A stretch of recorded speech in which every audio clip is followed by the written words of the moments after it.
Dewa Perang Yesikai. Bab 101.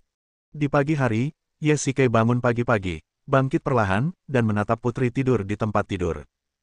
Kulitnya yang putih dan lembut membuatnya ingin menciumnya. Yesikai dengan hati-hati mengemasi kasur dan selimut dan membawanya keluar kamar. Gerakannya yang pelan tidak membangunkan Su Qingyu yang masih terbaring di tempat tidur. Saat itu hari libur dan Tianya Group tidak perlu pergi bekerja hari ini, jadi Yesikai melakukan beberapa latihan pagi terlebih dahulu.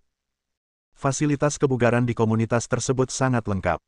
Setelah berolahraga selama 1 jam, Yesikai kembali ke villa. Saat ini, Su Qingyu dan Su Ziqing sudah duduk di meja makan, dan Wu Ma sedang menyiapkan sarapan di dapur. Menantu laki-laki sudah kembali, datanglah dan sarapan. Ketika Bibi Wu mendengar suara itu, dia keluar dari dapur, dan menyambutnya dengan hangat saat melihatnya. Selamat pagi, kakak ipar. Su Ziqing meletakkan roti di tangannya dan menyapa dirinya sendiri. Gadis kecil ini, tidakkah dia ingin meminta bantuanku lagi? Kakak iparku ini tidak pernah melakukan sesuatu tanpa ada manfaatnya. Dia takut padanya. Selamat pagi, Qingqing. Yesikai duduk, dan Su Ziqing mengedipkan mata pada Su Qingyu dan dirinya sendiri. Selamat pagi, istri. Baiklah, selamat pagi. Su Qingyu menjawab dengan acuh tak acuh. Istriku, di mana hadiah hari Valentine Cina yang kau beli untukku? Tunjukkan padaku. Yesikai tiba-tiba teringat bahwa dia belum menerima hadiah hari Valentine Cinanya. Tunggu sebentar. Setelah mengatakan itu, wajah Su Qingyu sedikit memerah dan dia bergegas ke atas untuk mengambil pakaian. Kakak ipar, mengapa kamu belum menerima hadiahnya? Su Ziqing menjulurkan kepalanya dan bertanya saat Su Qingyu naik ke atas. Jangan sebutkan itu. Aku mengalami masalah tadi malam dan pulang terlambat, jadi aku tidak melihatnya. Yesikai mengusap pelipisnya. Ya, dia bertemu Zhang Ting, polisi wanita, tadi malam. Dia menyebabkan keributan dan bahkan menyeretnya ke kantor polisi. Setiap kali dia memikirkan Zhang Ting, dia mengutuknya 1000 kali dalam hatinya. Ada apa? Su Ziqing bertanya seperti bayi yang penasaran. Ini hanya masalah kecil. Aku hanya butuh waktu. Yesikai berkata, ngomong-ngomong, Qingqing, apakah adikmu pernah menjalin hubungan sebelumnya? Yesikai menatap wajah Su Ziqing lekat-lekat. Benar saja, ketika dia mendengar ini, ekspresi aneh melintas di wajahnya, dan dia merasa sedikit tidak wajar. Su Ziqing mendesah pelan, ya, adikku memang pernah menjalin hubungan saat dia masih di sekolah menengah. Su Ziqing tidak menyangkalnya. Kakak ipar, apakah adikku yang menceritakan hal ini kepadamu? Su Ziqing mengangkat kepalanya dan menatapnya dengan serius. Ya, dia menceritakannya kepadaku tadi malam. Saat itu saya masih murid SD, dan saya tidak begitu mengerti tentang hal ini. Saya hanya ingat kejadian ini membuat adik saya menangis lama dan bersedih lama. Ketika Su Ziqing mengatakan ini, ada sedikit kemarahan dan kesedihan di matanya, dan tangan kecilnya terkepal. Terlihat bahwa kemarahan Su Ziqing ditujukan pada bocah itu. Su Ziqing dan Su Qingyu memiliki hubungan yang sangat baik. Bagaimana mungkin Su Ziqing tidak marah ketika dia melihat adiknya dicampakkan orang lain? Belakangan aku sadar itu semua gara-gara bajingan itu. Berbicara tentang bocah itu, Su Ziqing sama sekali tidak menyembunyikan kemarahan di matanya. Suara gertakan giginya sangat kontras dengan penampilannya yang biasanya ceria. Su Ziqing adalah orang yang temperamen. Dia tidak suka hal-hal palsu itu. Dia berani mencintai dan membenci, yang merupakan gambaran dirinya yang sebenarnya. Sekarang dia mengatakan semua itu kepadaku sepenuhnya karena dia mempercayaiku. Memikirkan hal ini, Yesikai tidak dapat menahan diri untuk bertanya. Qingqing, apakah kamu tidak takut kalau aku adalah yang kedua baginya? Kamu jelas tidak. Su Ziqing menjawab dengan tegas tanpa keraguan. Yesikai tidak dapat menahan perasaan senang dalam hatinya. Dia tidak menyangka bahwa karakternya masih sangat bisa diandalkan. Karena kamu tidak berani. Su Qingyu tiba-tiba berkata. Yesikai hampir jatuh ke tanah setelah mendengar ini. Apa maksudmu aku tidak berani? Apakah aku begitu pengecut? Untungnya, kami berada di rumah dan tidak di luar, kalau tidak, di mana aku akan menaruh wajahku? Gadis bau ini sungguh tidak peduli padaku. Haha, lagi pula, adikku kaya dan cantik. Siapapun yang bisa menikahinya akan sangat beruntung. Kakak iparku pasti akan menyayangi adikku, kan? Su Ziqing tertawa pelan saat melihat rasa malunya sendiri. Tentu saja aku harus melakukannya. Siapa saudara iparmu? Dia orang baik. Bagaimana mungkin dia melakukan hal seperti itu? Ye Shikai menepuk dadanya dan membuat janji, tampak sangat percaya diri. "Tes, mari kita bicarakan ini setelah kau melakukannya. Luo Shiki selalu menggodamu." Su Ziking terus berbicara tentang hal-hal yang tidak relevan. Karena masalah Luo Shiki, dia telah disalahpahami oleh Su Qingyu berkali-kali. "Apa yang sedang kamu bicarakan?" Pada saat ini, Su Qingyu berjalan menuruni tangga sambil membawa tas besar di tangannya, yang berisi mantel hitam. "Tidak apa-apa, istriku. Ini hadiahku." Ye Shikai berdiri dari kursi, mengulurkan tangan untuk mengambil tas dari tangan Su Qingyu, mengeluarkan mantel, dan mengenakannya. Ukurannya pas, dan bulunya relatif tebal, cocok untuk suhu cuaca saat ini. "Terima kasih, istriku." Ye Shikai tersenyum. Dia sangat puas dengan hadiah ini. Itu juga hadiah pertama yang diberikan Su Qingyu padanya. "Bagaimana? Kelihatannya enak, ya, kakak ipar. Ini dipilihkan untukmu oleh kakakku sendiri." Su Ziking menatap Su Qingyu. Sebenarnya, hadiah ini terutama dipilih oleh Su Ziking. Bahkan masalah membeli hadiah diingatkan oleh Su Ziking. Namun dia tidak mau mengatakan hal itu. Mengatakan bahwa itu dipilih oleh Su Qingyu dapat membuatnya lebih merasakan ketulusannya. Tentu saja terlihat bagus. Ye Shikai melihat ke cermin dan dengan hati-hati membetulkan pakaiannya. Pada saat ini, Su Ziking bertanya, "Kakak, hadiah apa yang diberikan kakak iparmu? Nanti aku ke atas dan menunjukkannya padamu." Memikirkan hal ini, Su Qingyu teringat mutiara malam Cixi. Itu adalah harta karun. Siapa yang tidak menyembunyikan batu giok secantik itu? Su Qingyu tidak bisa mengatakannya dengan lantang. Jika Su Ziking tahu tentang hal itu, dia mungkin akan lebih bersemangat daripada dirinya sendiri. "Kalau begitu tunjukkan padaku sekarang." Su Ziking memeluk lengan Su Qingyu dengan kedua tangannya, mengguncangnya keras, bertingkah genit, dan dengan paksa menarik Su Qingyu ke atas. Bab 102. Su Qingyu tidak dapat membujuk Su Ziking dan ditarik ke atas olehnya. Tampaknya Su Ziking benar-benar ingin tahu hadiah apa yang diberikannya. Ye Shikai sedang duduk di meja makan sambil sarapan ketika tiba-tiba sebuah teriakan terdengar di telinganya. Ah! Tidak diragukan lagi, itu pasti teriakan Su Ziking. Namun, teriakan itu terlalu keras, seluruh villa bisa mendengarnya. Ye Shikai dengan tenang menyesap susu. Tak lama kemudian terdengar suara langkah kaki, dek-dek-dek. Su Ziking berlari turun dari lantai atas dengan cepat, bergegas menghampirinya, dan hampir melompat ke pelukannya. "Qingqing, tenanglah." Ye Shikai menghalangi Su Ziking dengan kedua tangannya, kalau tidak, gadis kecil ini pasti akan menyerangnya. "Kakak ipar, apakah mutiara malam ini asli atau palsu?" Su Ziking berkata dalam hati dengan penuh semangat sambil memegang kotak itu. "Tentu saja itu asli. Bagaimana mungkin aku berani memberimu barang palsu?" Ye Shikai berkata dengan ringan. Meskipun mutiara malam milik janda permaisuri Cixi sangat berharga, ada banyak harta langka di istana dunia bawah. Dia telah melihatnya berkali-kali. "Kakak ipar, menurutmu berapa harga benda ini?" Su Ziking memperhatikan mutiara malam itu dengan saksama, dengan ekspresi wajah yang rakus akan uang, dan matanya hampir terpaku pada kotak itu. "Mungkin miliaran. Saya rasa nilainya sebesar itu," kata Ye Shikai. "Untuk harta nasional seperti ini, miliaran adalah jumlah yang rendah. Walau puluhan miliar masih saja ada yang menginginkannya. Sesungguhnya, uang hanyalah serangkaian angka baginya. Kekayaan yang terkumpul di Istana Hades dapat dikatakan cukup kaya untuk menyaingi sebuah negara. Bahkan Bonas Sen, orang terkaya di Prancis, harus menghormatinya. Kakak ipar, jadi kamu orang kaya, dan kamu menyembunyikannya dengan sangat baik." Su Ziking memperlihatkan senyum nakal, dan ada keterkejutan dalam senyumnya. Dia tidak menyangka bahwa dia ternyata memiliki harta yang tak ternilai harganya. "Saya hanya seorang pekerja kerah putih, dan gaji saya dibayar oleh saudara perempuan Anda." Ye Shikai berkata dengan nada meremehkan dirinya sendiri. "Cek, kamu pura-pura jadi babi dan memakan harimau.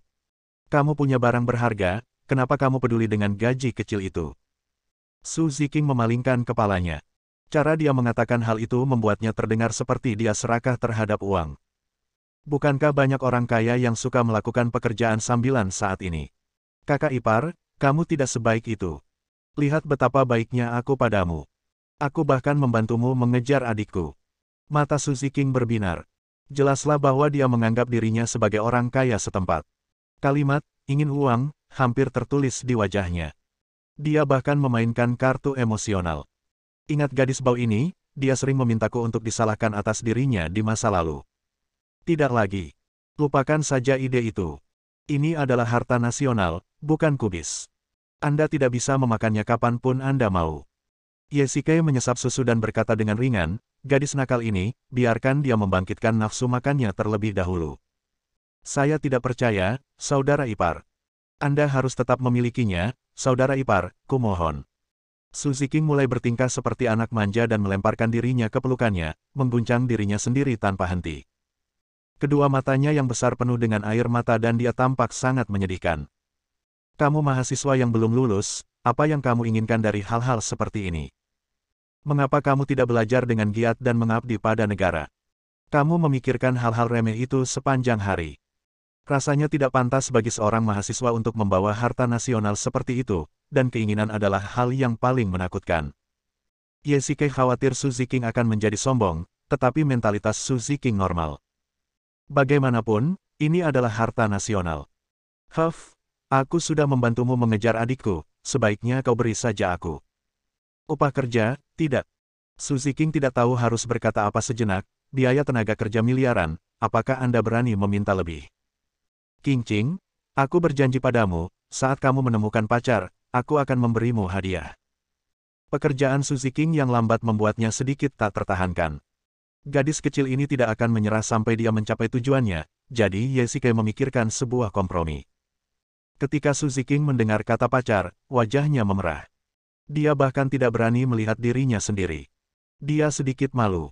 Setelah beberapa saat, dia berkata, baiklah, saudara ipar, kita sudah sepakat. Baiklah, aku janji. Janji kelingking. Su Ziking mengulurkan jari kelingkingnya. Penampilannya yang serius membuatnya merasa sedikit geli. Gadis nakal ini benar-benar anak-anak. Setelah mereka berdua mengucapkan janji kelingking, Su Ziking tersenyum perlahan, menatap mutiara malam dengan sedikit enggan.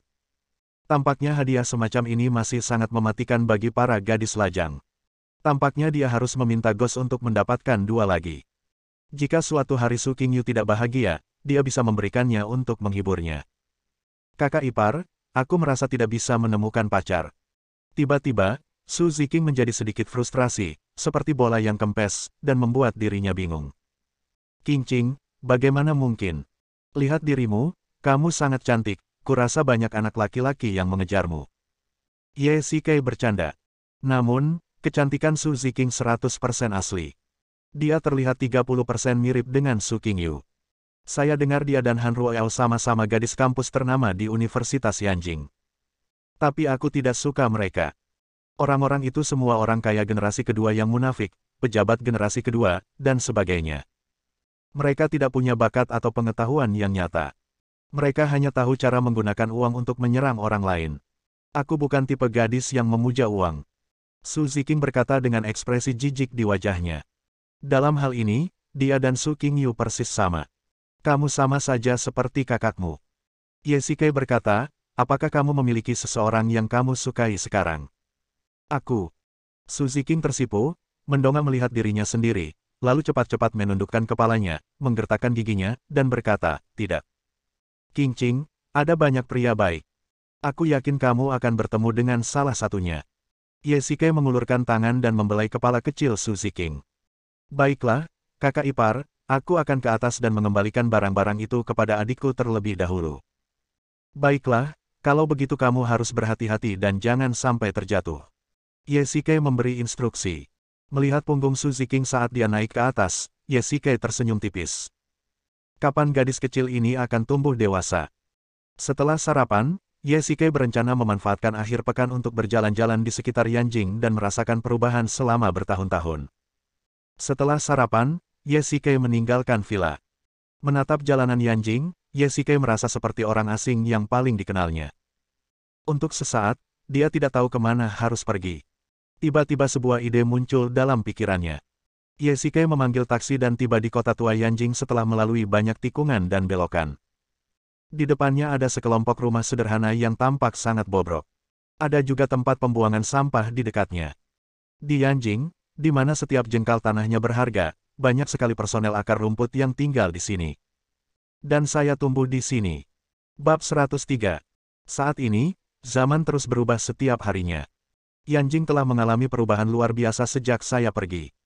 Bangunan-bangunan tinggi dibangun satu demi satu, tetapi selalu ada beberapa tempat yang masih mempertahankan penampilan aslinya. Rumah asal saya termasuk dalam kategori ini. Sudah ada retakan pada dinding rumah lama. Ini adalah jejak waktu. Yesike membelainya dengan lembut dan perlahan pulang ke rumahnya sendiri. Berjalan di koridor gedung, Yesike teringat banyak hal, termasuk kenangan bermain di sini sebelumnya dan kenangan bersama ibunya. Ketika dia tiba di pintu rumahnya, Yesike mengeluarkan kunci berkarat dari dompetnya, dan ingatannya kembali ke masa lalu. 3 tahun lalu, dia sedang mengemasi barang bawaannya di rumah. Penerbangan dari Yanjing ke Afrika akan lepas landas dalam 2 jam. Pada saat ini, terdengar ketukan mendesak di pintu di luar ruangan. Yesike datang ke ruang tamu dan membuka pintu keamanan. "Kapten, apakah Anda benar-benar memutuskan untuk pergi?" Seorang pemuda yang berdiri di sampingnya bertanya dengan cemas. "Ya, Kapten, Anda benar-benar harus pergi," kata pria lainnya. Pemimpin tim. Yesike memberi isyarat agar semua orang diam, dan semua orang pun berangsur-angsur menjadi tenang. Dia melirik wajah semua orang satu demi satu. Melihat kedua saudara ini yang telah melalui hidup dan mati bersama, Yesike pun sangat enggan melepaskan mereka. Tetapi ketika dia memikirkan kerugian besar yang diderita pasukan khusus Longya dalam pertempuran ini dan saudara-saudaranya yang berhasil lolos dari kematian, dia mengepalkan tinjunya erat-erat. Dia harus memberikan penjelasan kepada saudara-saudara yang gugur ini. Semua orang dengarkan baik-baik. Banyak sekali saudara kita yang tewas dalam pertempuran ini. Aku harus pergi dan membalaskan dendam mereka. Keluarga mereka membutuhkan penjelasan dariku. Aku tidak bisa membiarkan mereka mati sia-sia.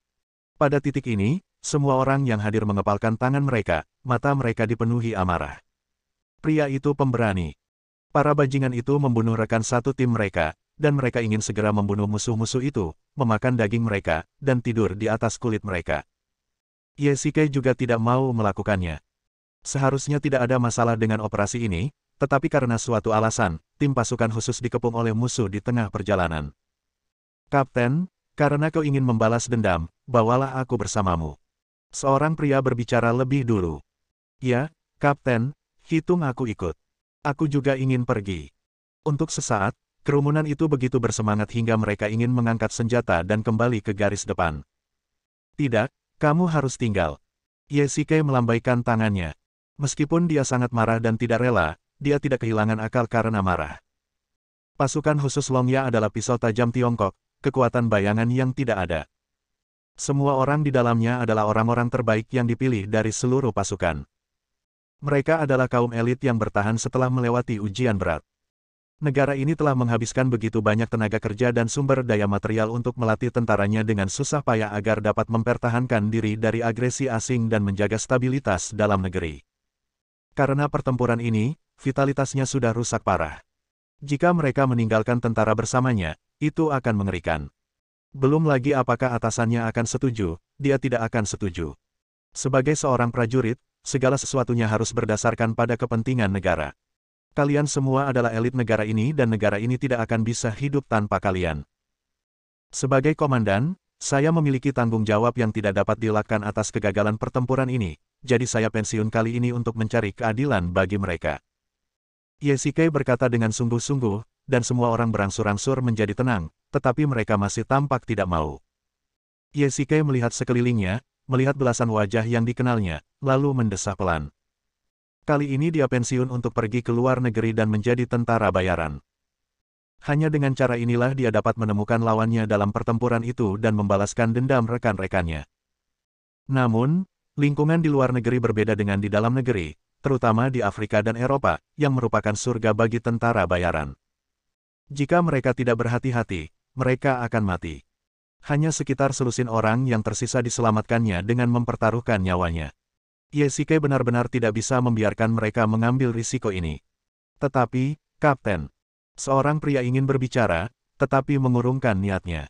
"Aku sudah memutuskan, saudara-saudara. Aku akan membuat orang-orang itu menghilang, tetapi kalian harus tetap di sini. Ouyang Feng, kamu harus menjaga mereka baik-baik saat aku pergi." Yesike melirik seorang pria di belakangnya dan berkata dengan ringan. "Ya, Kapten." Ouyang Feng berjalan keluar dengan wajah tampan, lebih mirip model pria, tetapi dia adalah wakil kapten tim operasi khusus Longya, dengan pangkat mayor, pangkat yang sama dengan dirinya. Namun, dia telah menyelamatkan hidupnya dalam suatu pertempuran, karena itu dia sangat menghormati dirinya sendiri. Tidak ada yang tidak dapat dia selesaikan atas perintah yang diberikannya, sehingga dia menjadi orang kedua dalam tim dan orang kepercayaannya. Kapten, kapan Anda akan kembali? Ouyang Feng bertanya, dan dia tampak sangat prihatin dengan masalah ini. Jika saatnya tiba, saya akan kembali dengan sendirinya. Ye Sikei mengemasi barang bawaannya dan berkata dengan sungguh-sungguh kepada semua orang, aku bersumpah kepada kalian, suatu hari nanti, aku akan kembali, dan ketika aku kembali, aku ingin melihat kalian membangkitkan kembali prestise militer pasukan khusus Dragon Fang. Ya, ya. Semua orang berbicara serempak, begitu nyaring dan mengasyikkan. Ye Sikei menunjukkan ekspresi puas, melihat arlojinya, dan berkata dengan sedih, baiklah, aku pergi, tetapi sebagai kaptenmu, aku punya satu misi terakhir untukmu. Hidup dengan baik. Ye Sikei berkata ringan, dengan sedikit nada sedih dalam suaranya. Ini misi terakhir yang kuberikan pada teman satu timku, hiduplah dengan baik. Ye Sikei ingin hidup untuk melihat saat dia kembali, dan melihat mereka semua, lebih dari selusin orang, keluar untuk menyambutnya. Perkataan Ye Sikei membangkitkan ribuan gelombang di hati para anggota tim. Itu lebih seperti kata-kata terakhirnya. Berada di medan perang, dia tidak punya pilihan. Ye Sikei hendak memulai jalan yang tidak ada jalan kembali. Seorang mayor dari China sebenarnya akan menjadi tentara bayaran. Orang-orang yang tidak menyadari situasinya ditakdirkan untuk tidak memahaminya. Ye Sikei mengambil barang bawaannya dan berjalan keluar rumah dengan agak muram di bawah tatapan semua orang. Dia telah memberikan segalanya kepada tentara dan dia tidak tahu kapan dia akan bisa kembali lagi. Semuanya, salut. Ouyang Feng berteriak, suaranya bergema di seluruh rumah, semua orang memberi hormat serentak, memperhatikannya pergi. Bab 104. 1 tahun yang lalu. Di sebuah pangkalan tentara bayaran di Afrika, malam yang tenang membuat semua orang merasa bosan. Beberapa penjaga di pinggiran bersembunyi di parit, merokok dan mengobrol dengan orang-orang di sekitar mereka untuk menghabiskan waktu di malam yang membosankan ini. Kepala, sesuatu yang mengerikan telah terjadi. Beberapa benteng kita di daerah Dolai telah diserang oleh pasukan bersenjata tak dikenal. Seorang prajurit bergegas ke kamp pangkalan. Di dalam base camp, beberapa orang yang tampak seperti orang Afrika berkulit hitam sedang menunjuk peta dan mendiskusikan sesuatu dengan panas. Apa? Katakan lagi. Di tengah kerumunan, seorang pria kulit hitam kekar berdiri dengan ekspresi terkejut di wajahnya. Beberapa benteng diserang oleh pasukan bersenjata tak dikenal. Bagaimana situasi benteng-benteng tersebut saat ini? Seluruh pasukan musnah. Prajurit itu berkata dengan gemetar. Ledakan. Pria itu mengangkat tinjunya dengan marah dan memukul meja dengan keras. Meja kayu kokoh itu langsung retak. Semua orang ketakutan dengan tindakan pria itu dan tidak berani bernapas. Mereka masih berbincang-bincang tadi, tetapi sekarang mereka terdiam. Siapa gerangan dia? Pria itu berteriak histeris, seolah-olah itu suara neraka. Pada saat ini, telepon di pangkalan berdering, dan semua orang melihat telepon. Pria itu berjalan cepat ke depan dan langsung mengangkat telepon. Baka, dasar bajingan, kau terus mengatakan bahwa kau bersedia bekerja sama denganku, tetapi hanya dalam waktu 2 hari, pasukanku dipukuli sampai mati dan 9 dari 10 orang terluka. Apakah kau mengkhianatiku? Begitu panggilan tersambung, terdengar umpatan keras dari ujung sana. Pria bernama Baka itu tercengang. Apa yang sedang terjadi? Mengapa dia secara misterius dikatakan telah dikhianati? Hani, bagaimana mungkin aku mengkhianatimu? Kita berada di perahu yang sama. Kata Baka. Baka, kamu. Di tengah-tengah panggilan, terdengar teriakan lagi, diikuti oleh permohonan, dan kemudian, sunyi. Baka mendengar semua ini melalui telepon, dan jelas bahwa pria bernama Hani di ujung telepon sudah meninggal. Baka begitu takut hingga ia melonggarkan pegangannya dan telepon itu pun jatuh ke tanah.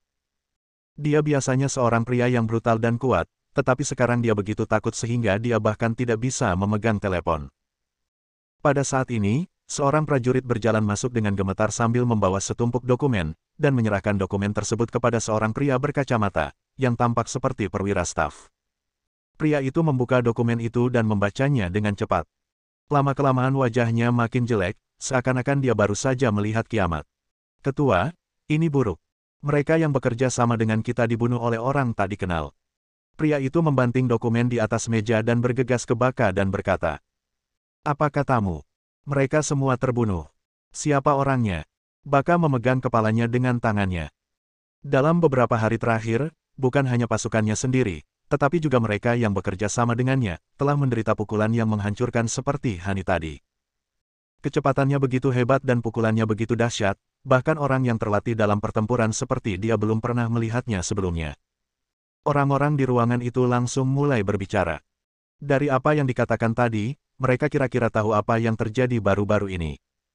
Hal semacam ini lebih aneh daripada mengejutkan. Kelompok tentara bayaran Baka merupakan kelompok tentara bayaran terbesar di daerah tersebut, dengan jumlah hampir puluhan ribu orang.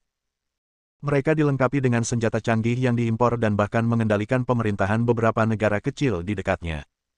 Mereka bisa dikatakan sebagai panglima perang. Selain itu, ada beberapa kelompok tentara bayaran bawahan yang menyerah kepada Baka. Akan tetapi, pasukan yang begitu besar itu dikalahkannya bagaikan anjing yang tenggelam hanya dalam hitungan beberapa hari. Tiba-tiba lampu ruangan padam, seolah-olah terjadi pemadaman listrik. Pangkalan tersebut memiliki pasokan daya independen. Secara logika, tidak akan ada pemadaman listrik kecuali terjadi invasi. Jadi semua orang yang hadir menjadi gugup, jantung mereka berdebar kencang. Mereka mengeluarkan pistolnya, mengisinya dengan cepat, dan berjaga-jaga terhadap musuh yang mungkin menunggu kesempatan untuk muncul. "Itu aku." Tiba-tiba terdengar suara dari atas, terdengar seperti setan dari neraka. Semua orang mengangkat senjatanya dan mengamati ke atas di bawah cahaya senter, tetapi mereka tidak menemukan siapapun. Baka juga mulai merasa gugup. Ini bukan halusinasi pendengaran. Ada begitu banyak orang di sini. Dia tidak dapat menahan diri untuk tidak menaruh satu tangannya di pistolnya. Pada saat ini, puluhan peluru tiba-tiba ditembakkan dari luar ruangan, langsung menembus dinding luar beton dan mengenai orang-orang yang hadir. Terlebih lagi, setiap peluru mengenai sasarannya.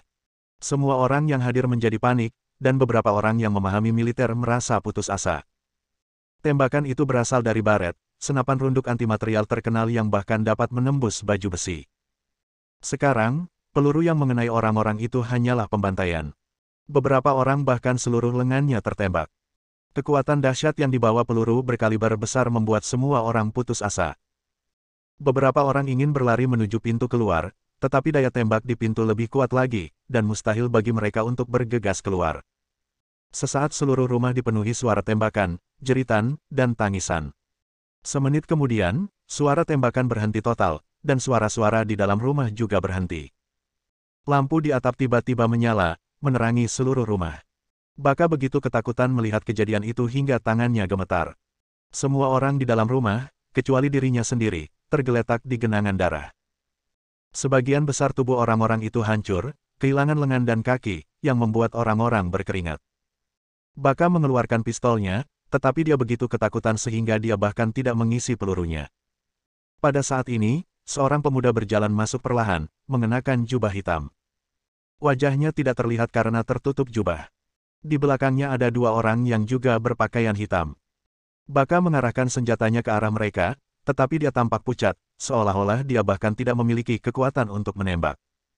"Kamu, siapa kamu?" Baka menarik napas dalam-dalam dan menenangkan dirinya. Meskipun dia tidak tahu siapa orang di depannya, dia tahu bahwa akan mudah bagi orang ini untuk mengambil nyawanya. "Pluto." Pemuda berpakaian hitam itu menurunkan topinya, memperlihatkan wajah tampannya setajam pisau. Orang ini tidak lain adalah Ye-Shikai, Tuhan Dewa, Hades. Baka bergumam, wajahnya pucat pasi, tubuhnya melunak, dan dia langsung berlutut. Tentu saja, dia telah mendengar tentang reputasi Tuhan Allah. Meskipun kekuatannya sendiri tidak kecil, dibandingkan dengan Tuhan Allah, itu seperti telur yang menabrak batu. Akan tetapi, ia selalu menjaga jarak dari Tuhan Allah, jadi bagaimana ia bisa dihancurkan oleh Hades? "Pluto, aku tidak pernah menyinggungmu. Apakah kamu ingat pasukan khusus Longya?" Ye-Shikai mengatakan kata demi kata. Bab 105.